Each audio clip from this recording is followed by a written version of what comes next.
Hello दोस्तों, स्वागत है आपके अपने यूट्यूब चैनल ऑफिशियल सूरज में। दोस्तों आज हम लोग बात करेंगे झारखंड कर्मचारी चयन आयोग के द्वारा दोस्तों एक बहुत बड़ी भर्ती सामने निकल कर के आई हुई है। दोस्तों मात्र 10वीं लेवल में यह भर्ती सामने निकल कर के आई हुई है। यदि मात्र आप झारखंड के किसी भी बोर्ड से मात्र 10वीं पास उत्तीर्ण हैं, ऐसे तो झारखंड में ओनली चेक चलता है, सीबीएसई से भी उत्तीर्ण किए हैं फिर भी आप लोगों को फ़ायदा मिलेगा, क्योंकि नियमावली में दोस्तों चेंजिंग किया गया था। ठीक है, यदि आप मात्र 10th पास, मैट्रिक पास, 10वीं पास हैं तो आप इस फॉर्म को भर सकते हैं।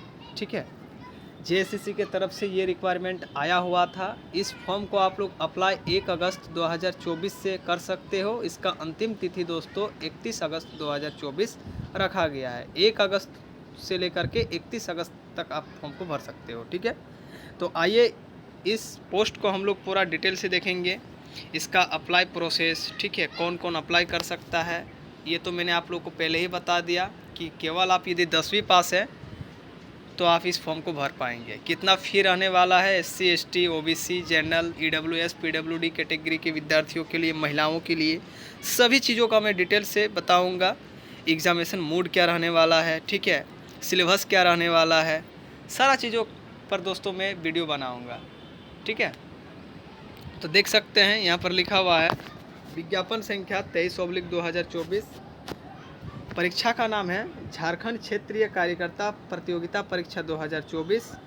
ठीक है, लिखा हुआ है JFWCE 2024। यहाँ पर जब ऑनलाइन करेंगे तो ये चीज़ को आप लोग ध्यान में दीजिएगा, JFWCE 2024, क्योंकि अप्लाई करने में वहाँ पर दिक्कत आती है। ठीक है, कुल दोस्तों 510 रिक्तियों के विरुद्ध नियुक्ति के लिए भारत के नागरिकों से विभिन्न प्रपत्र में झारखंड क्षेत्रीय कार्यकर्ता प्रतियोगिता 2024 के लिए ऑनलाइन आवेदन आमंत्रित किए जाते हैं। कुल पोस्ट जो है दोस्तों 510 है। ठीक है, इसका ऑनलाइन आवेदन आप लोग जेएसएससी की ऑफिशियल वेबसाइट में जा कर के www.jssc.nic.in पर लॉगिन करके समर्पित किया जा सकता है। ठीक है, परीक्षा का शुल्क जो है दोस्तों, परीक्षा का शुल्क मात्र 100 रुपया है। परीक्षा शुल्क में छूट झारखंड के अनुसूचित जाति और अनुसूचित जनजाति यानी कि एससी, एसटी विद्यार्थियों के लिए मात्र 50 रुपया दिए जाएंगे। बाकी ओबीसी में BC1, BC2, ईडब्ल्यूएस और जनरल विद्यार्थियों के लिए 100 रुपया रहने वाला है। ठीक है, रिक्तियों का विवरण की अगर बात करें तो यहाँ पर क्रम संख्या, पदनाम, आरक्षण की कोटि, कुल, महिला, खेलकूद, ये सब को छोड़ के, ठीक है, यहाँ पर क्षेत्रीय कार्यकर्ता स्वास्थ्य, चिकित्सा, शिक्षा एवं परिवार कल्याण विभाग का पोस्ट है। अनुसूचित जनजाति में कुल मिला करके यहाँ पर देख सकते हैं 7 पोस्ट। ठीक है, 133 पोस्ट है ना। 3 पद आरक्षण जनजाति के लिए सम्मिलित हैं और अनुसूचित जनजाति के लिए यहाँ पर देख सकते हैं 44 पोस्ट है। अत्यंत पिछड़ा वर्ग BC1 के लिए 45 पोस्ट है। पिछड़ा वर्ग BC2 के लिए 7 पोस्ट है। आर्थिक रूप से कमज़ोर वर्ग के विद्यार्थियों के लिए 51 पोस्ट है। कुल मिलाकर के 510 पोस्ट है दोस्तों। ठीक है, और अनारक्षित का मैंने नहीं बताया, सॉरी, माफ़ी चाहूँगा। अनारक्षित यानी कि जनरल के लिए 230 पोस्ट है। बाकी खेलकूद का अलग से दिया गया है। और अनुसूचित जनजाति, आदिम जनजाति के विरुद्ध कुछ ज़्यादा प्रेफरेंस भी इसमें रखा गया है। ठीक है, जो मेन चीज़ है दोस्तों, सिर्फ उसी के बारे में मैं आप लोगों को बताऊंगा, क्योंकि ज़्यादा फालतू चीज़ के बारे में मैं बताता नहीं हूँ। जो चीज़ आपका काम में आए, जिसको जानना बेहद ज़्यादा ज़रूरी होता है, उसी चीज़ के बारे में मैं दोस्तों बताऊँगा। जैसा कि ये ज़्यादा इम्पोर्टेंट है। ठीक है, जो वेतनमान और शैक्षणिक योग्यता है, निम्नवत शैक्षणिक योग्यता, ये ज़्यादा जरूरी है। ठीक है, यहाँ पर बताया गया कि क्षेत्रीय कार्यकर्ता पद स्वास्थ्य, चिकित्सा, शिक्षा एवं परिवार कल्याण विभाग समूह ग। ठीक है, अराजपत्रित पे मैट्रिक्स लेवल 1 में 18,000 से लेकर के 56,900 तक का दोस्तों आप लोगों का सैलरी रहने वाला है।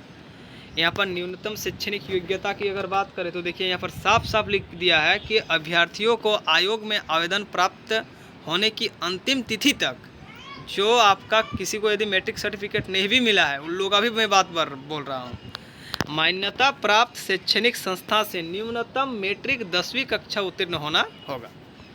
ठीक है, न्यूनतम शैक्षणिक योग्यता की बात करें तो ओनली मैट्रिक रखा गया है, उसके बाद नहीं। इसके बाद देख सकते हैं यहाँ पर और एक चीज़ दिया गया है कि अभ्यर्थियों को उपयुक्त पदों के विरुद्ध आवेदन प्राप्त होने की अंतिम तिथि तक उक्त तालिका के संदर्भ में 4 अंकित न्यूनतम शैक्षणिक योग्यता धारित करना अनिवार्य होगा। क्या क्या, आइए देख लेते हैं। अर्थात शैक्षणिक योग्यता के निर्धारण के लिए ऑनलाइन आवेदन समर्पित करने की अंतिम तिथि को आधार तिथि रेफरेंस डेट माना जाएगा। यदि कोई अभ्यर्थी इस तिथि तक निर्धारित शैक्षणिक योग्यता नहीं धारित करते हैं तो वे आवेदन भरने के लिए अयोग्य हैं। मतलब यदि आप मैट्रिक का सर्टिफिकेट नहीं देते हो तो आप प्रेफरेंस आपको नहीं मिलेगा। ठीक है, यहाँ पर ये सब चीज़ यदि किसी का है दोस्तों तो उसको ज़्यादा प्रेफरेंस मिलने वाला है। देखिए इसमें बताया क्या गया है, प्रतियोगिता का स्तर, उपलब्धि। पहला नंबर में भारतीय ओलंपिक संघ अथवा उसके संबद्ध फेडरेशन द्वारा आयोजित राष्ट्रीय स्तर की प्रतियोगिता है तो द्वितीय तृतीय स्थान इसको मिलेगा। झारखंड ओलंपिक संघ अथवा उससे संबद्ध संघों द्वारा आयोजित अधिकाधिक राज्य चैंपियनशिप है तो प्रथम स्थान मिलेगा। राष्ट्रीय रिकॉर्ड स्थापित करने वाले खिलाड़ी हैं तो राष्ट्रीय रिकॉर्ड मिलेगा। ठीक है, ये सब चीज़ उतना इम्पोर्टेंट नहीं है। यहाँ पर देख सकते हैं आयु सीमा की अगर बात करें तो क्षेत्रीय कार्यकर्ता पद, स्वास्थ्य, चिकित्सा, शिक्षा एवं परिवार कल्याण विभाग। न्यूनतम उम्र सीमा गणना हेतु संदर्भ तिथि 1/8/2024 से की जाएगी। उम्र की गणना अधिकतम उम्र सीमा हेतु संदर्भ तिथि 1/8/2024 से ही की जाएगी। न्यूनतम उम्र सीमा आपका 18 वर्ष रहना चाहिए, एकदम न्यूनतम। ठीक है, अधिकतम उम्र सीमा की अगर बात करें तो इसमें कैटेगरी वाइज दिया गया है। अनारक्षित एवं आर्थिक रूप से कमजोर यानी कि जनरल और ईडब्ल्यूएस विद्यार्थियों के लिए 35 वर्ष रखा गया है। अत्यंत पिछड़ा वर्ग अनुसूची 1 एवं पिछड़ा वर्ग अनुसूची 2 पुरुष के लिए BC1 और BC2 कैटेगरी के लिए 37 वर्ष और महिला अनारक्षित आर्थिक रूप से कमजोर वर्ग अत्यंत पिछड़ा वर्ग अनुसूचित 1 एवं पिछड़ा वर्ग अनुसूचित 2 के विद्यार्थियों के लिए 38 वर्ष रखा गया है। वहीं SC और ST पुरुष और महिला दोनों के लिए 40 वर्ष का उम्र छूट यहाँ पर रखा गया है। ठीक है, इसके बाद आरक्षण वगैरह छोड़िए, ये सब ज़्यादा इम्पोर्टेंट नहीं है। हाँ, जाति प्रमाण पत्र जो SC ST EWS और BC1 BC2 के विद्यार्थी हैं उन लोगों का जाति प्रमाण पत्र होना चाहिए और आवासीय प्रमाण पत्र भी होना चाहिए। ठीक है, रेसिडेंटल सर्टिफिकेट और कास्ट सर्टिफिकेट अपना रेडी रखिएगा। ठीक है, यदि आप लोग लाभ लेना चाहते हैं तो ऑनलाइन आवेदन को भरने के लिए महत्वपूर्ण दिशा निर्देश दिया गया है। वो तो इसको छोड़ दीजिए, वो तो आप लोग भर ही लेंगे क्योंकि अभी दुनिया फास्ट हो गया है। ठीक, उसका वीडियो तब अलग से मैं बना दूंगा एक। अब देखिए यहाँ पर सिलेबस का थोड़ा मैं बात कर लेता हूँ। ठीक है, परीक्षा का जो स्वरूप है वो CBT मोड में होगा। कंप्यूटर बेस्ड टेस्ट OMR आधारित परीक्षा ली जाएगी। ठीक है, यदि परीक्षा विभिन्न समूहों में लिया जाता है तो अभ्यर्थियों को प्राप्तांक का नॉर्मलाइजेशन किया जाएगा। उनके प्राप्तांक के नॉर्मलाइज्ड अंक के आधार पर तैयार किया जाएगा मेरिट लिस्ट। परीक्षा प्रकाशन के पश्चात उन्हें नॉर्मलाइज्ड अंक ही दिया जाएगा। ठीक है, परीक्षा का स्वरूप निम्न प्रकार से होगा। यहाँ पर आयोग द्वारा CBT कंप्यूटर बेस्ड टेस्ट या फिर OMR सीट आधारित परीक्षा ली जाएगी। या तो CBT मोड में परीक्षा होगा या तो OMR सीट पर होगा, वो देखा जाएगा बाद में। ठीक है, परीक्षा का स्वरूप निम्न प्रकार का होगा। परीक्षा एक चरण मुख्य परीक्षा में ही ली जाएगी। परीक्षा में सभी प्रश्न वस्तुनिष्ठ बहुबलकीय उत्तर युक्त होंगे यानी कि ऑब्जेक्टिव। एक प्रश्न का पूर्ण अंक 3 होगा, मतलब एक प्रश्न बनाइएगा तो 3 नंबर मिलेगा। प्रत्येक सही उत्तर के लिए 3 अंक दिए जाएंगे तथा प्रत्येक गलत उत्तर के लिए 1 अंक की कटौती की जाएगी। ठीक है, भाषा को छोड़कर अन्य विषयों के प्रश्न हिंदी व अंग्रेजी में होंगे। केवल भाषा को छोड़ के सभी प्रश्न हिंदी और अंग्रेजी में आपको दिए जाएंगे। मुख्य परीक्षा का टाइम देख सकते हैं। मुख्य परीक्षा के लिए 3 पत्र होंगे। 3 पेपर का एग्ज़ाम एक ही दिन में होगा। यह परीक्षा 3 पालियों में ली जाएगी। प्रत्येक पत्र की परीक्षा अवधि 2 घंटे की होगी। इसमें निम्न विषय रहेंगे। कौन कौन सा विषय रहेगा पहले देख लीजिए। पत्र 1 पहले भाषा ज्ञान से कुल 120 प्रश्न पूछे जाएंगे। परीक्षा की अवधि 2 घंटा होगा, जिसमें हिंदी भाषा ज्ञान से 80 नंबर का प्रश्न पूछा जाएगा, अंग्रेजी भाषा ज्ञान से 40 नंबर का प्रश्न पूछा जाएगा, जिसमें से कम 30% अंक लाना अनिवार्य होगा। यदि 30% अंक आप लोग नहीं लाते हो तो फिर आप लोगों का पत्र 2 यानी कि पेपर 2 का सब्जेक्ट जांच ही नहीं होगा, ठीक है। और इस पे दोस्तों मेरिट लिस्ट आपका नहीं बनेगा पेपर 1 में, ठीक है। इसके बाद पत्र 2 क्षेत्रीय भाषा वाला और जनजातीय भाषा वाला ज्ञान होना चाहिए। हिंदी ये ले सकते हैं या फिर अंग्रेजी ले सकते हैं या फिर संस्कृत, उर्दू, संथाली, बंगला, मुंडारी, मुंडा जिसको हो, खड़िया, खोडो, कोड़ा, कुरमाली, खोट्टा, नागपुरी, पंचपरगनिया, उड़िया में से किसी एक भाषा की परीक्षा विकल्प के आधार पर अभ्यर्थी दे सकेंगे। इस परीक्षा से संबंधित भाषा के 100 बहुविकल्पीय उत्तर प्रश्न आधारित प्रश्न पूछे जाएंगे। नोट: पत्र 2 में 30% न्यूनतम अंक प्राप्त करना अनिवार्य होगा। इसमें भी यदि 30% नहीं लाते हो तो फिर आप डिस्क्वालीफाई हो जाओगे, ठीक है। अब पत्र 3 की बात करें, इसमें मेरिट बनेगा पत्र 2 और पत्र 3 में। फर्स्ट पेपर 1 में मेरिट नहीं बनेगा, ठीक है। सामान्य ज्ञान कुल प्रश्न 120 रहेंगे। परीक्षा की अवधि 2 घंटे की होगी, जिसमें से सामान्य अध्ययन से 40 प्रश्न पूछे जाएंगे, झारखंड राज्य से संबंधित ज्ञान से 50 प्रश्न पूछे जाएंगे, सामान्य गणित से 10 प्रश्न पूछे जाएंगे, सामान्य विज्ञान से 20 प्रश्न पूछे जाएंगे, ठीक है। सामान्य ज्ञान परीक्षा में 30% अंक प्राप्त करना अनिवार्य होगा सभी में, लेकिन मेरिट बनने के लिए ज़्यादा अंक लाना पड़ेगा, ठीक है। टिप्पणी में देख सकते हैं, यहाँ पर वही चीज़ लिखा हुआ है। पत्र 1, ठीक है, भाषा ज्ञान की परीक्षा में न्यूनतम अर्हता 30% है।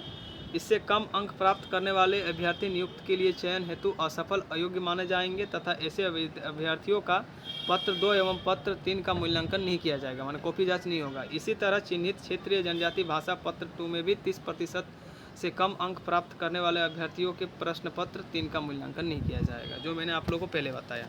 मुख्य परीक्षा का पाठ्यक्रम कुछ इस प्रकार का दिया हुआ है, देख लीजिए, ठीक है। मुख्य परीक्षा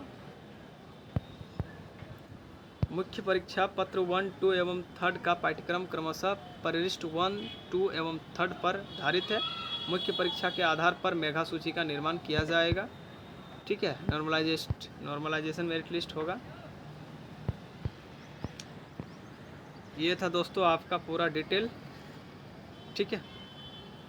यहाँ पर और एक चीज़ क्या लिखा हुआ है, इसको भी पढ़ लीजिए। परीक्षा में न्यूनतम अर्हता प्रश्न पत्र 2 एवं 3 को जोड़कर से कम अंक पाने वाले अभ्यर्थियों को मेधा सूची में शामिल नहीं किया जाएगा। अनारक्षित एवं आर्थिक रूप से कमजोर वर्ग के लिए 40% अंक लाना जरूरी है।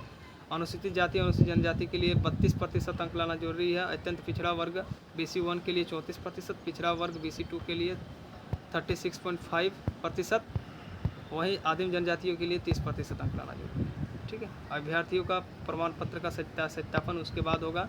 नियुक्ति प्रक्रिया सब कुछ इसमें दिया गया है दोस्तों, ठीक है। बाकी उतना ज़रूरी नहीं है, बाकी जिस टाइम आप लोग ऑनलाइन करोगे उसके बाद ज़्यादा ज़रूरी है, ठीक है।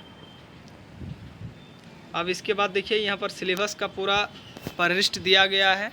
वीडियो दोस्तों ज़्यादा लॉन्ग हो गया है, नहीं तो मैं पूरा सिलेबस को अच्छा से मैं बता देता, ठीक है।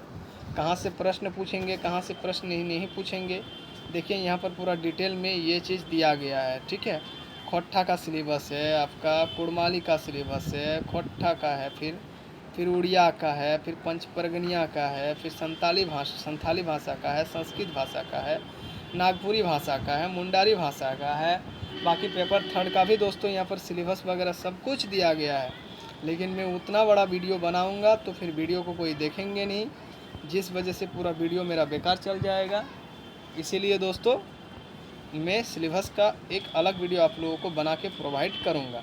बाकी जो मेन चीज़ था उसके बारे में मैं पूरा डिटेल से आप लोगों को बता ही दिया हूं, ठीक है। 1 अगस्त 2024 से इसका फॉर्म भरना स्टार्ट होगा। 31 अगस्त 2024 तक इसका अंतिम तिथि है,